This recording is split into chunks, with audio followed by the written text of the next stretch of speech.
Thinking in Systems by Donella Meadows. Audiobook summary and review by StoryShots. Your fix breaks the system faster than the problem you're trying to solve. Introduction. You work harder, but get the same results. You implement a fix that makes everything worse 6 months later. These aren't failures of effort. They're predictable patterns that emerge when you manipulate a system without understanding its structure. That's the thesis of Thinking in Systems by Donella Meadows. Stocks and flows create every pattern you see. Every system operates through the same basic structure: stocks and flows.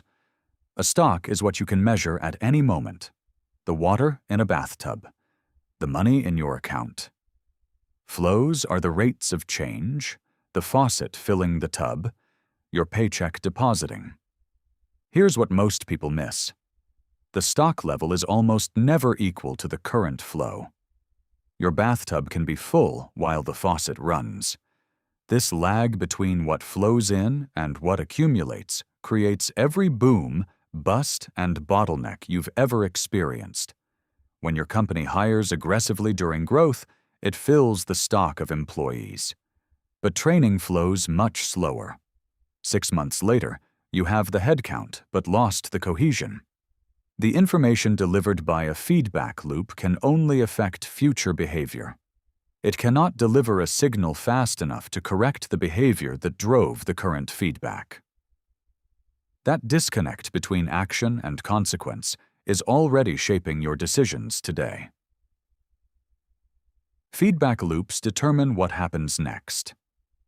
2 forces govern how systems evolve. Reinforcing loops amplify whatever is happening. Success breeds more success. Balancing loops push back toward equilibrium. A thermostat detects cold and turns on heat until the temperature stabilizes. Most real systems contain dozens of feedback loops running simultaneously, and whichever loop dominates at that moment determines the system's behavior. Feedback loops have delays. You turn up the thermostat and stand there shivering, so you crank it higher. 20 minutes later, the house is sweltering because you overshot. A delay in a balancing feedback loop makes a system likely to oscillate. That gap between action and feedback is where systems break. Here's where it gets interesting. Where to push when nothing else works. You want to fix a system, so you push the most obvious handle. You hire more people to reduce workload. You add rules to prevent bad behavior. And the system gets worse. That's because the highest impact interventions in any system are rarely the most visible ones. 12 intervention points exist, ranked by effectiveness. The weakest ones are the most popular: changing parameters, adding buffers, adjusting flow rates. These are the interventions managers default to because they feel actionable. The strongest points require changing the system's structure itself. If a city has traffic congestion, the weak intervention is widening roads. That increases capacity, which attracts more drivers, which creates more congestion within 2 years.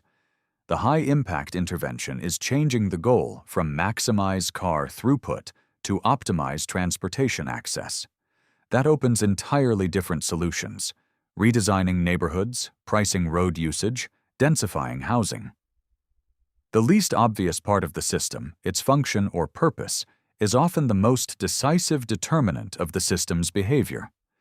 You keep solving the wrong problem because you never stepped back to ask what goal the system is actually optimizing for. If you know someone who keeps working harder but getting the same stuck results, send them this summary. Final summary. But the 12-point intervention hierarchy, where exactly to intervene and why most change efforts fail at the weakest points, transforms how you diagnose problems.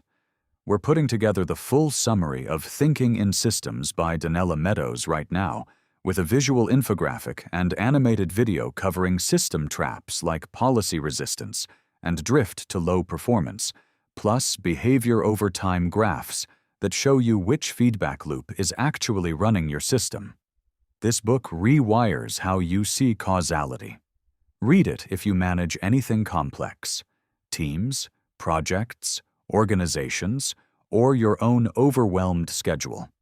You can follow Thinking in Systems in the StoryShots app to get it the moment it's ready.